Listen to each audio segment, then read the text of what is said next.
Good evening, Dr. Zakir Naik.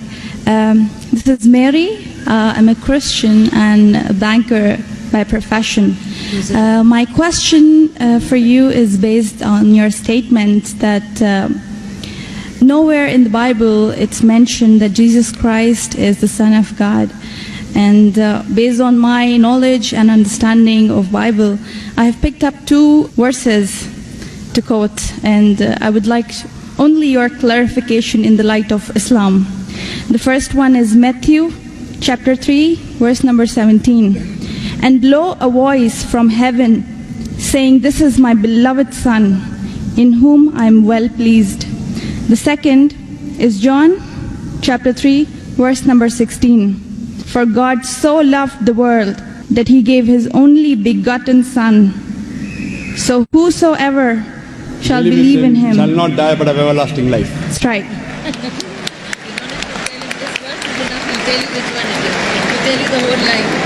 Sister, just to correct your statement, you made a question saying that I said that nowhere in the Bible it says that Jesus is Son of God. I never said that nowhere in the Bible is it mentioned that Jesus is Son of God. I said there is not a single unequivocal statement in the complete Bible.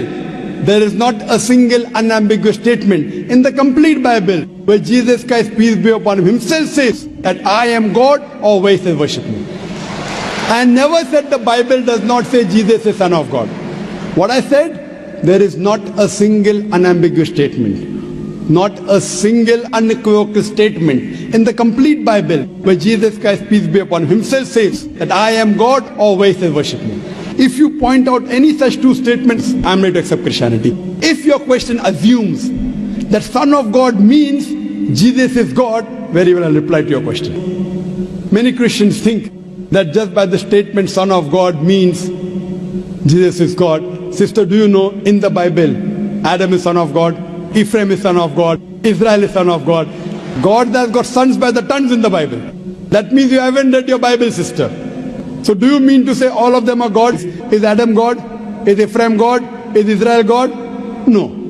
Son of God, sister, is a statement used if you read Romans chapter number 8, verse number 14. All those that are led by the Spirit of God, they are sons of God. Means if you follow the commandment of God, if I follow the commandment of God, I am a son of God. In this way, undoubtedly, Jesus Christ, peace be upon him, verily is the most beloved Son of God. Meaning, he is following the commandment of God. I have got no problem at all. If you say Son of God means persons who follow the commandments of God, like it's mentioned in Romans, all those who are led by the Spirit of God, they are sons of God. If I follow the commandment of God, you follow the commandment of God, we are all children of God. Very innocent statement, no problem. So as far as your Matthew is concerned, 3:17 I have clarified. Now coming to your second quotation of Gospel of John chapter 3 verse number 16. But what the Christian missionaries say, no, brother Zakir, Jesus Christ, peace be upon him, is not a normal son. He is the begotten Son of God. And they quote Gospel of John chapter number 3 verse number 16. For God so loved the world that he gave his only begotten Son, whosoever believeth in him shall not die but have everlasting life. Sister, simple question. What is the meaning of the word begotten? He has given it. No, what is the meaning of begotten? He has given his Son to the people. No, sister. Begotten doesn't mean he's given his Son. You know English, I know English. Your English is mashallah very good. Begotten doesn't mean he's given his Son.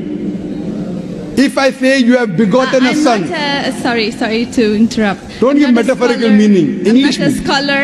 You're not a scholar, but your English is very good. I'm a layman person. And but sister, your English is very... If I say you have begotten a son, what does it mean? That means you have had sexual relationship with your husband and you begot a son.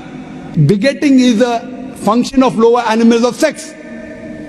How can I attribute this function to Almighty God? Who did God have sex with? Who?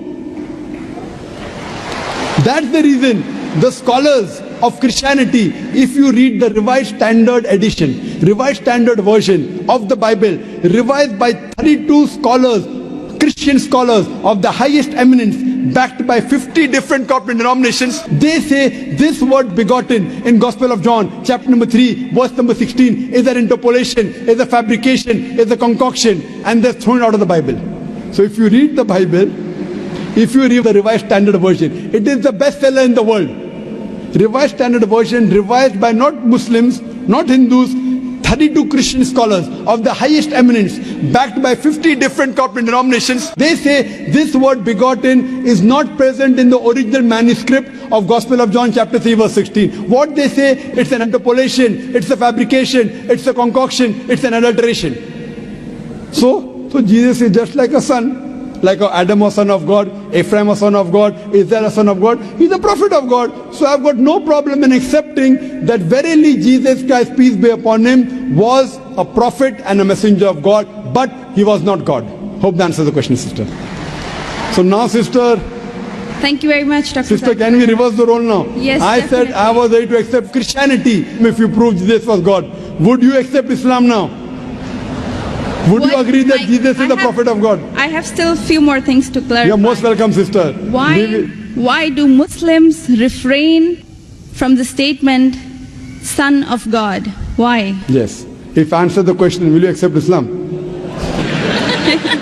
Well, it's not a compulsion. I think we have a huge population of Muslims in the world. We Yes. need believers. We do not need only Muslims by name. Yes, so we want Muslim by deed. So we want to become Muslim by deed, not by name, sister. Okay, coming to your question, that why do Muslims refrain from using Son of God as a phrase? Very good question. And that's the reason, sister, if you read the Quran has got 99 attributes to Allah subhanahu wa ta'ala. Ar-Rahman, Ar-Rahim, Al-Hakim, most gracious, most merciful, most wise. But Allah subhanahu wa ta'ala in his last and final revelation, if there's something like Old Testament and New Testament, Quran is the last testament. In his last testament, he has not used the word Ab. In Arabic, Ab means father. Why? He has used the more difficult word Rab. Rab is more difficult to pronounce than Ab, which means the Lord, the cherisher, the sustainer. He has used Rab as attribute but not Ab. Why? Because in the previous revelations which were changed, Bible is the changed form of the Injil. People have misunderstood the meaning of Son of God. They started thinking to be begotten son. For example, if I tell, young son, beta tumne acha sawal pucha. Son, you have asked a very good question. If a son asked a question of the age of 10, son, you have asked a very good question. But if I say, you begotten son, you have asked a very good question, he may punch me. He will not say, oh, Zakir is elderly, he may punch me. That means I'm abusing his mother. If I say, my begotten son, he'll get angry. I'm insinuating that I had sex with his mother. So son is innocent word, begotten son is not innocent. Same way, the son is a very good word, but people started misunderstanding. So to remove this confusion, that's the reason the Quran does not use the word father as attribute to Almighty God. Otherwise it's a good word. So same way, we refrain from using Son of God because people start thinking that he's God. No Christian ever comes and tells me Adam is son of God, Ephraim is son of God. Why? Bible says Israel is son of God. Why don't you come and tell me? Because they are programmed. No Christian has come and told me that the Bible says Ephraim is son of God. No, why? Because they are programmed to believe that Jesus Christ is Almighty God. He never said he's Almighty God. And I told you earlier, in my earlier answer, he never claimed divinity. That means you're insulting Almighty God. That means you're insulting Jesus Christ, peace be upon him. That's what I say.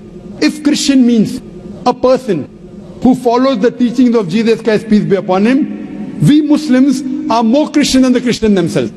You know why? Because if you read the Bible, Jesus Christ, peace be upon him, it's mentioned in the Gospel of John, he was circumcised on the 8th day.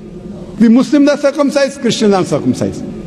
Jesus Christ, peace be upon him, he said that you have to follow each and every law of the Bible, each and every commandment. Gospel of Matthew chapter 5 verse number 17 to 20.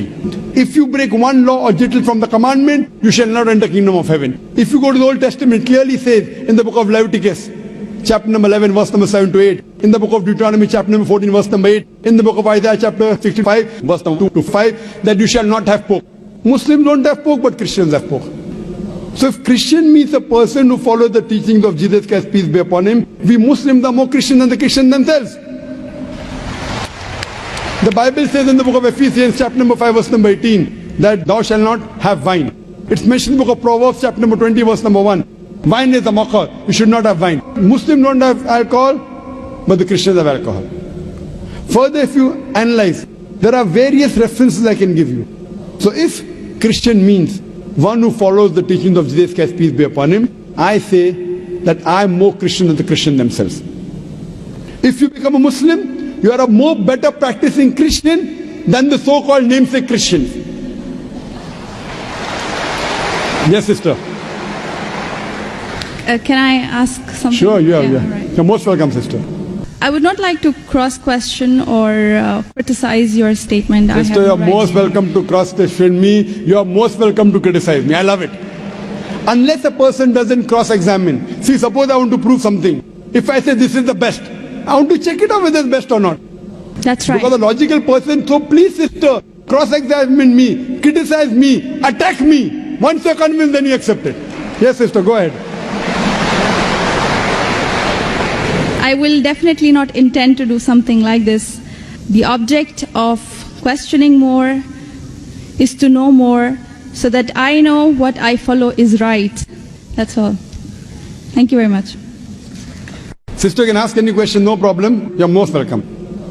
Whether your intention is very good, but I went to the extent of saying even your intention is bad, no problem. But your intention is very good, sister. So you can ask any questions and you don't have to accept Islam. No one can force you. Quran says, La ikraha fid din. There is no compulsion in religion. Truth stands out clear from error. So don't think that if I answer a question, you have to accept. On the day of judgment, only give the evidence that I gave you the answer. Yes, sister. Any questions? Thank you very much. Yes, sister. You said that we Muslims are better Christians than the actual Christians. So, The complete statement I made, if Christian means a person who follows the teachings of Jesus Christ, peace be upon him, we Muslims are more Christian than the Christian themselves. Yes, sister, your question. but this is not a layman statement. I layman do not have a specialized knowledge of Islam and as well as Christianity. Fine, you can ask the doctors of divinity whether I'm saying is right or wrong. Yes, sister. Thank you very much, Dr. Naik. So what is the question that? That was my question, that why did you mention that we Muslims are better Christians than the actual Christians? When I said that, why did I say I that? think this is beyond my thinking, that That's why right. would a Muslim call himself a Christian? No, correct. Why? Because we love Jesus Christ, peace be upon him. We love him more than you. We love him, we respect him, we revere him. But we don't worship him. The reason I said this because I love Jesus Christ, peace be upon him. I respect him, I revere him, but I don't worship him. Because he never told me to worship him. If he would have told me to worship him, I would have worshipped him. So that's the reason I say, if Christian means a person who follows the teachings of Jesus Christ, peace be upon him, I am more Christian than the Christian themselves. Because I love Jesus Christ, peace be upon him. I respect him, I revere him, but I don't worship him. So hope that answers the question, sister. Thank you very much.